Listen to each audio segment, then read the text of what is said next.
Hi, this is Ashwin Dahar. In this project, the main goal was to build a real-time data processing system using Amazon services like LAMBDA, DynamoDB, and Amazon Kinesis. So for this project, I came up with generating a random data, and what we're gonna do is we're gonna send this data to Kinesis, which is gonna be triggered by LAMBDA, and it's gonna be stored in the table. So for now, uh, I can like produce some data, right? So I'm producing some data real time, and to check, I'm gonna go to the lambda function. Oh, let me just go to the lambda function where the data is stored inside this table, and so this one is case sensitive, and this one is in the value of string, and this one is in the value of integer. So it's gonna be a number, this is gonna be a string in my case. So if the value is stored, it's gonna show lambda data is stored to DynamoDB. So let's monitor the log now. If we see the CloudWatch log, we're gonna see the latest log, which is this one, and we can see the data being stored. If we resume, the data is like retrieving, so we can see the lambda is being like data is being stored often, right? So many times. So it keeps on generating because I've been generating the data, and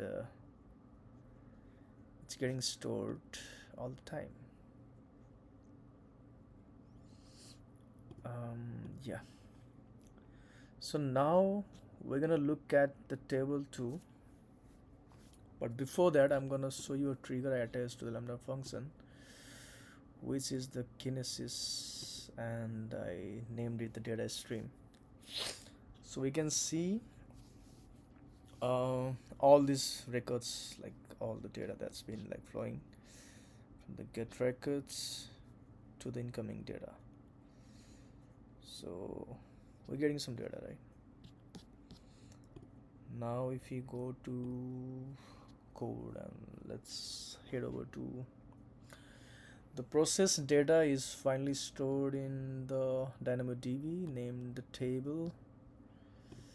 So this one, if I explore it, I've added a timestamp field to help sort out the records and maintain the order. So yeah, so I can go from lowest to highest or highest to lowest. It works something like that in this case. And I would also like to discuss about one error which I've faced and which took most of my time to solve. So this thing right here, let us stop this, and we can see the data like stopping after a while. We can see the data stopping. No more new events, right? Maybe it was some from back then. See, no more new events, so it's stopped now. So I want to talk about the error I faced, which is gonna be the partition key that I used. So the names were quite different because I was using a different code, I was using a different partition key, so this caused trouble. So after that, on the lambda code too, I faced some trouble, like so while recording the temperature, it was on a string format, so I had to convert it into the decimal. So yeah, um, I have to change it into decimal instead of float for this one. Then like I was able to retrieve all the data. So finally, like after everything, I can get all the data over here continuously. This project helped me understand how to build a real-time data, pipeline using the cloud services. So it was from generating data to streaming to processing and overall storing the data in the database inside the table. Thank you for watching, and yeah, that's about it. Thank you so much.